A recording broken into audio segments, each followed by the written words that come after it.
تعداد میں اس ملک کے اندر تقسیم ہوا ہے، جس میں کہا ہوا ہے کہ یہ کوئی حق حاصل نہیں ہے ان لوگوں کو کہ امت کے ایک متواتر مسلک کے خلاف اٹھ کے یہ کہیں کہ نہیں صاحب یہ 5 نہیں 3 ہے۔ میں نے ان 3 کی مخالفت اس طرح سے کی ہوئی ہے،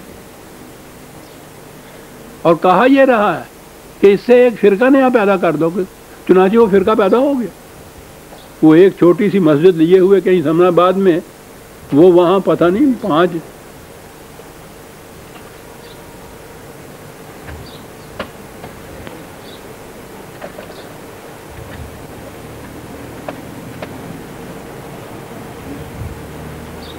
وہ وہاں بیٹھے ہوئے وہ چند آدمی ہیں، وہ اس بات کو لیے ہوئے ہیں کہ ہاں صاحب 3 نمازیں ہم نے قرآن سے موجود کر لی، اور کچھ زکوٰۃ کا بھی اسی طرح سے وہ کہتے ہیں کہ یہ سب چیزیں ہم نے قرآن سے معلوم کر لی، امت کو تو معلوم نہیں۔ تو چند آدمی ایک لے کے وہ 3 نمازیں پڑھنے والے جو ہیں وہاں وہ لین کو بیٹھ گئے، ایک الگ فرقہ بنا کے بیٹھ گئے۔ پہلے ہی کام نہیں تھے، ایک اور کا اضافہ ہو گیا۔ اب ان میں بھی جو اہل قرآن ہیں جو کہتے ہیں ہم نے قرآن سے یہ ثابت کیا، سب سے پہلے اہل قرآن ان کے مولانا عبداللہ چکڑالوی تھے، جو بانی تھے اس تصور کے کہ یہ چیزیں قرآن میں ہیں۔ انہوں نے قرآن سے 5 نمازیں ثابت کی، یہ دوسرے اٹھے یہ 3 والے ہو گئے۔ انہی میں کہ اہل قرآن میں سے ایک مولوی تھے گجرا والے، انہوں نے کہا نہیں 2 ہیں۔ ایک اور ان میں سے اٹھے، غالباً وہ سیال کوٹ تھے، تو انہوں نے کہا 1 ہی نماز ہے۔ میں نے کہا شکر ہے کہ اور نہیں کوئی اٹھا، نہیں تو وہ کہتا ہے ہی کوئی نہیں نماز، یعنی ایک تو اگے ایویں ہونا سی نا۔ یعنی دعویٰ ان میں سے ہر ایک کا یہ ہے کہ ہم قرآن سے نماز کے اوقات ثابت کر رہے ہیں، 5 3 2 1 قرآن سے ثابت ہو رہا ہے۔ اور میں نے کہا خدا کے لیے اس کو تو رہنے دو محسوس، اپنا خیال جو ہو کہ میرے خیال میں یہ ہے تو وہ تمہارا خیال ہے۔ اور اگر یہ تم کہو کہ صاحب قرآن سے 5 بھی ثابت ہیں، قرآن سے 3 بھی ثابت ہیں، قرآن سے 2 بھی ثابت ہیں، قرآن سے 1 بھی ثابت ہے، تو اچھا قرآن ہے۔ قرآن تو یہ کہتا ہے کہ میرے من جانب اللہ ہونے کی دلیل یہ ہے کہ اس میں کوئی اختلافی بات نہیں ہے، اور اختلاف بھی اتنے بڑے اہم معاملے میں، نماز کے اوقات میں، اور ان میں اتنا اختلاف ایک ہی دور کے اندر اہل قرآن دعویٰ کرنے والے کہ ہم قرآن سے یہ ثابت کر رہے ہیں، اور قرآن سے وہ وقت ثابت نہیں کر سکتے کہ کتنے ہیں۔ اور میں نے کہا خدا کے لیے اس کو تو معاف کر دو، بخش دو، اپنے آپ پہ رکھو کہ ہمارا خیال یہ ہے، اور باتیں کہتے ہیں قرآن سے یہ ثابت ہے صاحب۔ تو میں نے عزیزان من ان کی مخالفت کی، ان مولوی صاحبان نے ان میں سے ان کی کوئی مخالفت کبھی نہیں کی۔ جب بھی یہ کہیں گے 3 نمازیں، کہیں گے پرویز صاحب 3 نمازیں کہتا صاحب۔ دیانت ہی اٹھ گئی اس دور کے اندر صاحب، اور تو اور بیٹھا ہوا ہے پرویز، تحریریں اس کی موجود ہیں، 30 سال سے ان کی مخالفت کر رہے ہیں 3 نمازیں کہنے والوں کی۔ کبھی نہیں کہتے کہ یہ وہ لوگ ہیں وہ سمنا بعد میں بیٹھے ہوئے اہل قرآن جو 3 نمازیں کہتے ہیں یہ پرویزی فرقہ ہے وہ 3 نمازیں کہتے ہیں۔ سر علم و دیانت کی تو یہ کیفیت ہو گئی۔ بہرحال میں کہہ یہ رہا تھا کہ میں قرآن کریم کے ان مقامات کے اندر میں بحث میں نہیں پڑتا۔ میرا مسلک یہ ہے کہ یہ امت میں یہ 5 چلی آ رہی ہیں، قرآن نے ثابت ہے، یہ حضور نے ان کو قائم کیا، امت نے ان کو اپنے ہاں تواتر سے ثابت کیا، یا چلی آ رہی ہے اس مسلک کے اوپر۔ مجھے کوئی حق حاصل نہیں ہے میں ان میں اختلاف کروں، کیونکہ قرآن سے خلاف بات نہیں ہے۔ 5 جو میں اسی کا قائل ہوں، توفیق خدا دیتا ہے تو وہی 5 ہی ہیں جو پڑھتا ہوں۔ تاکید اسی کی کرتا ہوں کہ اس میں کوئی اختلاف نہ کرنا اپنے ہاں کے لوگوں کو۔ 30 سال سے لکھتا چلا آ رہا ہوں، 3 کہنے والوں کی مخالفت کیے چل رہا آ رہا ہوں، لیکن وہ 3 اہل قرآن کے متعلق یہ کوئی نہیں کہتے گے۔ ہر مولوی محراب و ممبر سے اٹھ کے یہ پرویز یہ کہتا ہے 3 نمازیں پڑھو، جو سب سے زیادہ مخالفت کرتا ہے۔ دیانتی کوئی انتہا ہونی چاہیے۔ تو میں یہ عرض کر رہا تھا کہ ان آیات سے بہرحال یہ حضرات استنباطاً یہ ثابت کرتے ہیں کہ یہ جو ہے سبح بحمد ربے کا، تسبیح کر اپنے رب کی کہ حمد کی ان اوقات میں، وہ کہتے ہیں اس سے نماز مراد ہے۔ بہرحال استنباط ہے ان کا۔ میں تو آپ کو معلوم ہے کہ میں تو سبح کے معنی تسبیح کرنا جو ہے یہ معنی ہی نہیں لیتا۔ قرآن کی روح سے صبح کے تو معنی ہوتا ہے کسی مقصد کے حصول میں سرگرداں رہنا، سر توڑ کوشش کرنا، بگٹٹ گھوڑے کی طرح دوڑتے ہوئے چلے جانا۔ وہ تیراک جو پورے ہاتھوں سے تیرتا ہے اس کے لیے یہ لفظ آتا ہے۔ اس کے معنی ہوتا ہے پوری قوت صرف کر کے کوئی مقصد حاصل کرنا، یہ ہوتا ہے صبح کے معنی۔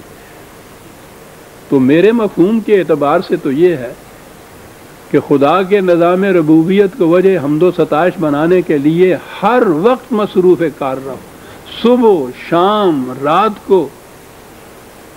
لیکن اگر ان سے نماز کے اوقات کا استنباط ہوتا ہے تو بسم اللہ، مجھے بعض میں پڑھنے کی ضرورت نہیں، میں تو 5 مانتا ہوں پہلے سے ہی اور ان کا قائل ہوں، ان پہ قائم ہوں۔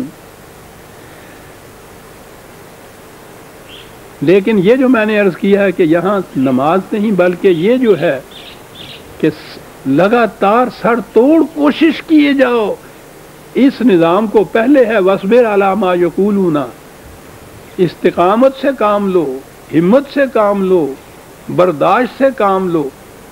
تو پہلے تاکید کی گئی ہے، پھر یہ کہا ہے کہ ہر دم کوشش کرتے چلے جاؤ، سرگرم عمل رہو اس نظام خداوندی کو وجہ حمد و ستائش بنانے کے لیے، سر توڑ کوشش کرو۔ اور آگے پھر ہے کہ اس کی مخالفت بڑی ہوگی صاحب، اور مخالفت تو ہوئی۔ 13 سال مدینے کی زندگی کے بعد، مکے کی زندگی کے بعد حضور مدینے تشریف لے آئے۔